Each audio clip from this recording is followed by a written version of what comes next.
যেমন পানির নিচে মাছ রাইখা বিক্রি করা ইসলামে জায়েজ আছে নি? আসতে কইছেন, কিন্তু বেচতেছেন তো। এই যে পানির নিচে রেখে মাছ আপনি বিক্রি করলেন, হয় বিক্রেতা ঠকবে, না হয় ক্রেতা ঠকবে। জমিনের মধ্যে ফসল আপনি বেচে ফেলছেন, পরের দিন এমন তুফান শিলাবৃষ্টি হয়েছে, জমিন শেষ। বলেন তো এখানে ঠকলো কে? ক্রেতা ঠকছে না? এই জন্য কাইটাই না, এরপরে আপনি বেচবেন। ইসলাম নাই যেখানে, ইনসাফ নাই সেখানে। কোনো মাল না দেখা কিনা জায়েজ নাই। শরীয়তে দেখা কিনবেন, এবং এটার একটা শর্ত হবে, এমন কোনো জিনিস যদি আপনি কিনেন অথবা এমন কোনো জিনিস যদি আপনি বিক্রি করেন যেটার দ্বারা যে কোনো একজন ঠকতে পারে, তাহলে কথাটা শর্ত রাখতে হবে যে ভাই তোমার যদি লস হয় তাহলে আমি কি করব?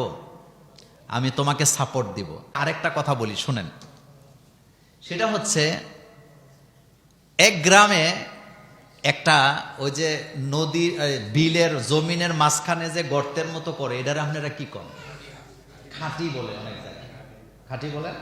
আচ্ছা, তো একজন একটা খাঁটি করছে, মনোযোগ আছে নি? আচ্ছা, খাঁটি করছে, করার পরে এটার মধ্যে কিছু মাছ ফালাইছে। ফালাবার পরে সে দালাল একজন ঠিক করছে। কি ঠিক করছে?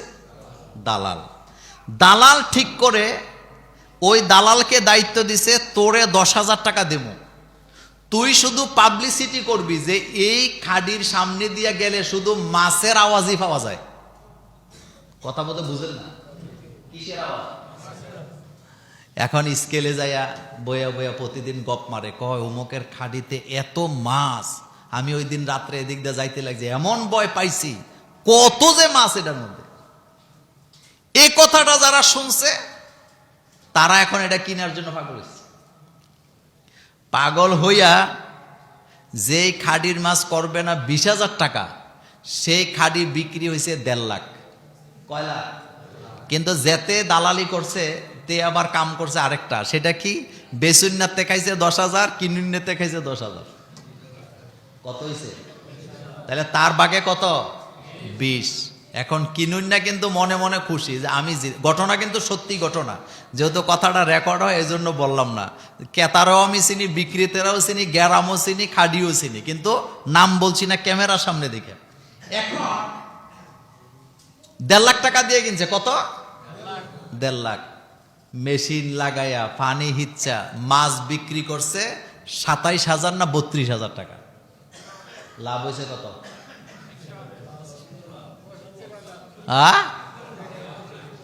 আমও গেছে, সালাও গেছে। এগুলো আমাদের সমাজে আসেনি?